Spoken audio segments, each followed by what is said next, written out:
오, 뒷바퀴. 한쪽 잡았어요, 잡았어. 와. 네.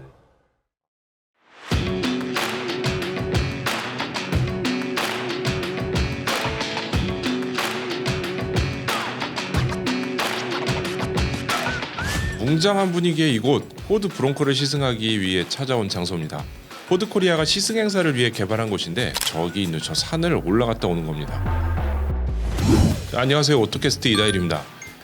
포드 브롱코 시승을 하고 왔는데요. 이 차 오프로드 성능이 매우 궁금했었어요. 랭글러와 함께 오프로드를 좋아하는 매니아들한테 관심을 받는 차, 바로 포드 브롱코고요. 오프로드 스타일을 좋아하는 온로드 주행을 많이 하는 사람들도 이 차를 굉장히 관심 있게 보고 있죠.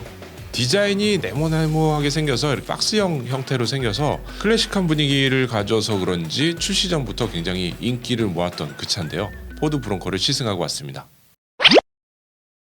그 전에 잠깐 이 차가 어떤 차인지 좀 알고 가야겠죠? 이 브롱코라는 차, 브롱코 야생마라는 뜻이에요. 뭐 살짝 좀 미친 말, 청방지축으로 뛰어다니는 말 같은 그런 의미를 가진 단어죠. 브롱코라는 이름이고요. 로고도 보면은 생긴 게 말이 뛰고 있잖아요. 뒷발을 팍 차면서 뛰는 그런 모습인데 이게 한 60년 정도 됐거든요. 1960년대에 출시를 해서 계속 이어져 왔다가 90년대에 단종이 됐어요. SUV가 없을 때부터 나온 아주 유틸리티 비클이고요.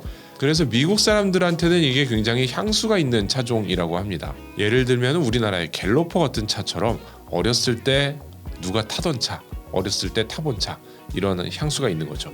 90년대에 명맥이 끊겼던 이 차를 포드는 다시 부활시키기로 했고요. 그 결과 지금 이 차 브롱코가 완전히 새롭게 탄생을 한 거죠. 이 브롱코를 만들면서는 완전히 베이스부터 새로운 디자인을 했다고 합니다. 모든 디자인은 이유가 있고 기능이 있어서 만든 거라고 하는 거죠. 그러니까 디자인적인 요소, 꾸미기 위한 요소를 넣은 게 아니라 다 이유가 있어서 만든 디자인이라는 거예요. 우리나라에 들여온 차는 7개 트림 가운데 중간쯤 되는 아우터뱅크스라는 겁니다. 2.7L 가솔린 엔진에 10단 변속기를 집어넣었고요. 이 아우터뱅크스 모델은 기본적으로 18인치 휠에 올트레인 타이어 사이즈가 255, 70, 18입니다. 여기 32인치가 들어가네요. 제원표를 보면 브롱코의 바닥 높이, 기본적인 바닥 높이가 21cm 정도 됩니다. 요 기본이라는 게 사실 16인치 휠에 30인치 타이어를 꼈을 때입니다. 그러니까 이 차는 18인치에 32인치 타이어니까 이거보다 좀 더 높겠죠. 진입각은 35.5도고요. 탈출각은 29.7도예요. 이것도 역시 베이스 모델을 기준으로 한 겁니다. 그러니까 이 차는 진입 탈출각이 좀 더 클 것으로 예상이 돼요. 여기까지는 찝의 랭글러하고 비슷한 사양이라고 볼 수 있는데요. 도각 능력 여기가 좀 차이가 있네요. 랭글러는 760mm 정도라고 하는데 이 차는 85cm, 76cm, 85cm 차이가 꽤 되죠. 근데 여기에 좀 작은 글씨를 보면은 사스쿼치 패키지를 기준으로 한다고 합니다. 이 패키지는 17인치 휠에 35인치 타이어를 끼웁니다. 그랬을 때 도각 능력이 85cm라는 거죠. 그러니까 뭐 랭글러하고 좀 뭐 숫자 차이는 있지만 거의 비슷한 사양이다, 이렇게 보면 되겠네요. 자, 이제 시승을 시작하는데요. 이제 간단하게 구조물을 만든 공간을 통과합니다. 밖에서 보면은 엄청난 깊이하고 경사를 가진 구조물들인데 실내에서는 잘 느끼지 못할 정도였어요. 오우. 기울어지는 겁니다. 네.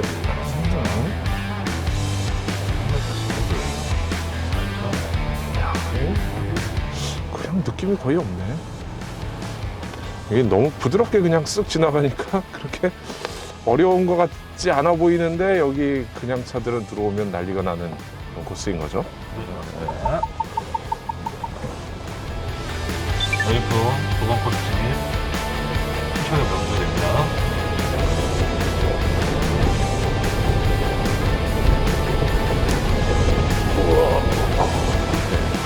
다시 우측. 이야. 바닥 노면이 꽤 거친데 잘 올라가고요. 이 경사로, 야, 이거 미끄러운 경사로인데.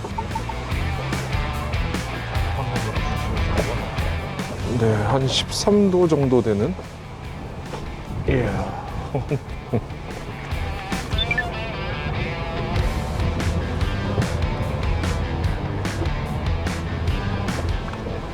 그 그리고 원페달 주행이라는 게 있는데 요거는 굉장히 신선하네요.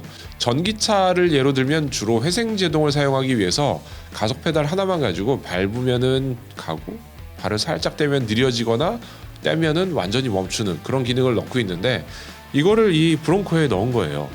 원페달이라고 해서 여기 표시가 발 표시에 숫자 1이 딱 나오게 돼 있네요. 이 원페달 모드에 들어가니까 일단 차가 혼자서 굴러가는 그런 이 느낌이 없어졌어요. 가속 페달에서 발을 떼면 그냥 그 자리에 딱 서네요. 이 버튼 하나만 누르면은 기능이 작동을 하는데 발로 속도를 이렇게 조절을 해도 되고 크루즈 컨트롤처럼 옆에 버튼을 눌러서 최고 속도를 뭐 20km, 17km 이런 식으로 조절을 하게 돼 있어요.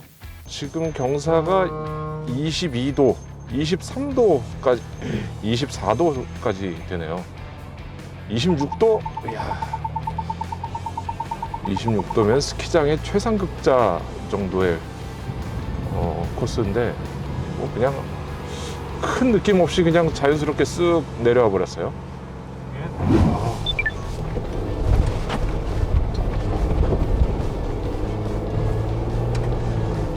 어우, 너무 잘 올라가.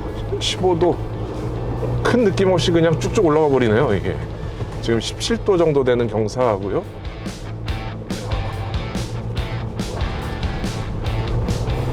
아, 근데 오프로드에서 굉장히 부드러워요, 차가. 그리고 시트도 엉덩이가 되게 말랑말랑하게 부드러워서 분명 임도에 바닥에 돌도 있고 단단한 곳인데 이 엉덩이에 전해지는 충격은 거의 없어요. 되게 부들부들하게 오프로드를 통과하게 되네요. 지난번에 랩터를 시승했을 때도 그 굉장히 고속으로 오프로드를 막 달리는 거를 보면은 서스펜션이 되게 놀랍다는 생각을 했었는데 이번에 브롱코도 마찬가지예요. 이게 오프로드 가면은 보통 막 실내에서 난리가 나잖아요. 막 튀고. 근데 지금은 요거는 어떻게 이런 충격을, 자잘한 충격을 굉장히 잘 걸러서 앉아있는 사람들은 그 스트레스를 굉장히 줄여줬어요. 그리고 이 오프로드를 타면서도 재밌는 거는 이 창문 열어놓으니까 배기음이 되게 이쁘네요, 이 차가.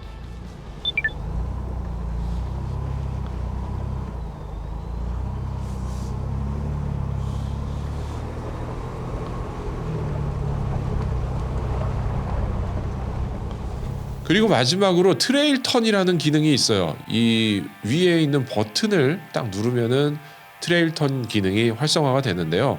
내리막에서 오프로드 머리가 무겁게 돼서 핸들을 돌려도 이렇게 원하는 만큼 회전이 안 되는 그런 경우들이 있거든요. 그럴 때도 도와주기도 하고요. 지금 보시면은 여기 뒷바퀴가 회전하는데 돌지 않고 멈춰 있는 게 보이죠? 마치 탱크가 캐터필러를 앞뒤로 따로 움직여서 제자리에서 턴을 하는 것처럼 이렇게 뒷바퀴를 잡고 회전을 하게 해주니까 회전 반경을 거의 엄청나게 그냥 제자리에서 턴하듯이 줄여줍니다.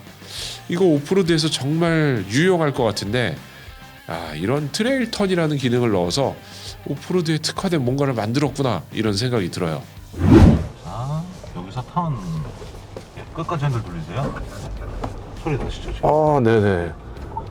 오, 잡는 소리도 나고, 우와. 자, 이상하다, 이거. 너무 확 돌아주니까, 야, 이거 느낌이 되게 이상하네요. 오. 차를 너무 짧게 시승을 해서 그래도 좀 보여드려야 되니까 좀 차를 좀 둘러볼게요. 프레임이 없죠. 프레임 없는 문짝이고, 요거 볼트 몇 개 떼면은 풀을 수가 있어요. 그래서 요 문짝 끝에 보면은 떼서 이렇게 마무리할 수 있게 고무 패킹으로 다 되어 있고요. 좀 전에 운전하고 왔는데 이게 이렇게 한 번에 타기가 높이가 꽤 있어요. 이게 그러니까 이거 저는 이렇게 탈 수 있는데 아니면은 이렇게 왼쪽부터 이렇게 타야 되지 않을까. 그래서 여기 레버가 옆에 탁 붙어 있습니다. 실내는 아까 좀 운전을 해보니까 좀 독특한 게 있었는데 이 필러하고 사이드 미러가 저쪽에는 사이드 미러를 좀 가리는 형태로 돼 있어요. 오프로드 때문에 좀 바짝 앉아서 그런지 몰라도 이렇게 앉아서 보니까 살짝 가려요. 근데 뭐 그게 크게 지장되는 정도는 아니고 지장은 없어요. 그냥 살짝 가려서 좀 의외다, 디자인이 의외다 이런 생각이 좀 들고요. 운전을 하다 보니까 헤드업 디스플레이가 없고 좀 요 스크린들이 아래에 있어가지고 시선을 이렇게 내려봐야 되는 그런 게 있기는 하네요. 그리고 뭔가 여기에 버튼들 있고 여기 고프로 카메라 마운트 할 수 있는 이런 구멍도 있어가지고 여기 USB도 꽂을 수 있게 이렇게 돼 있고 기존의 차들하고는 좀 많이 다르다 이런 생각이 들어요. 실내는 운전하면서 이렇게 버튼 조작하기는 굉장히 편리하게 돼 있어요. 이렇게 이 상태에 앉아가지고 여기에 있는 이 버튼들, 오프로드에 관련된 버튼들, 여기는 요거는 사륜 락을 거는 버튼이 여기 이렇게 있고 겨우 끌 수 있고, 이거는 트레일 턴, 턴 할 수 있게 하는 기능이고, 이건 미끄러짐 컨트롤, 트랙션 컨트롤을 켜고 끄는 버튼이 위에 딱 올라가 있는. 그다음에 비상등 이런 거를 누구나 여기서 딱 누를 수 있게 구성이 되어 있고, 여기 기어 레버 밑으로 여기 트레인 모드, 고트 모드라는 게 있죠. 기본적으로 뭐 스포츠, 에코, 노멀, 진흙길, 미끄러운 길 이런 모드들이 있고, 여기에 2륜 하이, 4륜 오토, H, L 이런 식으로 나눠져 있고요. 그 중간에는 아까 말씀드렸던 내리막길에서 원페달 드라이빙을 할 수 있게 도와주는 그런 버튼이 있죠. 그리고 독특하게도 요 밑에가 윈도우 스위치가 여기 있어요. 여기 있는 이유는 아까 잠깐 설명드렸잖아요. 이게 문짝을 뗄 수 있기 때문에 여기서 조작을 하는 버튼을 둔 건데, 그러다 보니까 이 사이드 미러 각도 조절하는 것도 요 밑에 내려와 있어요. 여기. 자, 그리고 뭐 밑에는 여기는 오디오 라디오 관련된 버튼들이 있고, 여기 차량 스크린을 보면은 사방을 다 보여주죠. 특히나 이 전방 카메라 같은 경우는 오프로드에서 앞이 보이지 않는 상황에 사용을 할 수 있게 이렇게 돼 있고, 그 밑에는 온도 조절하게 공조 버튼들이 몰려 있는데, 요게 뭔가 디스플레이 같이 생겼는데 디스플레이가 아니네. 디스플레이는 아니고 그냥 이렇게 버튼으로 돼 있어요. 온도가 나오지는 않는데 온도는 위에 나와. 여기 스크린 보면은 앱에 안드로이드 오토, 애플 카플레이 이거 다 무선으로 지원하게 돼 있고, 설정에 보면은 전화, 디스플레이 연결, 요게 꽤 반응이 괜찮네. 똑똑하네. 그렇게 빠르진 않지만 그렇게 느리지도 않아.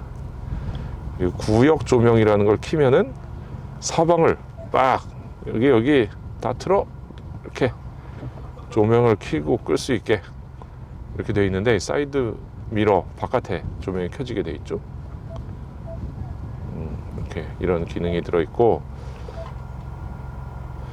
피치앤롤, 구역 조명 상태, 뭐 오디오, 주행, 연비 이런 것들이 그래픽이 이쁘게 돼 있네.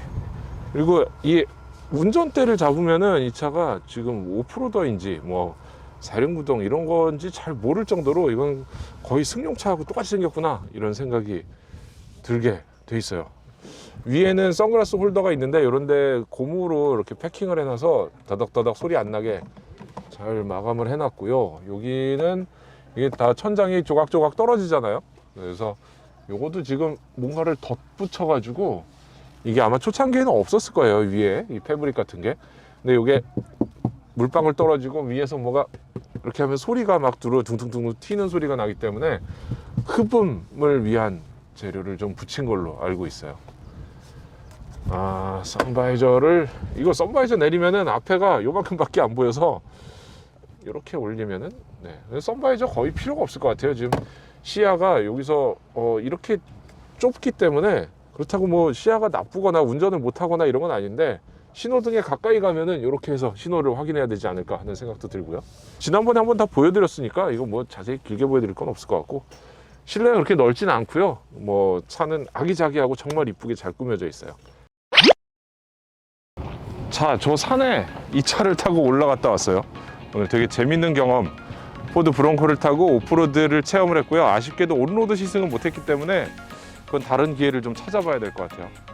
이 차 오프로드 좋아하는 분들은 진짜 정말 재밌는 장난감이 아닐까 하는 생각이 들고요. 장난감이라고 하긴 좀 비싸죠. 근데 의외인 거는 확실히 오프로드에서도 좋았던 승차감, 그리고 몇몇 가지 뭐 트레일 턴이라든가 몇 가지 기능들이 아이디어가 좋다 그러나 꼭 필요한 기능들, 그런 거를 탁 집어넣어 줬구나 이런 생각이 들었고요.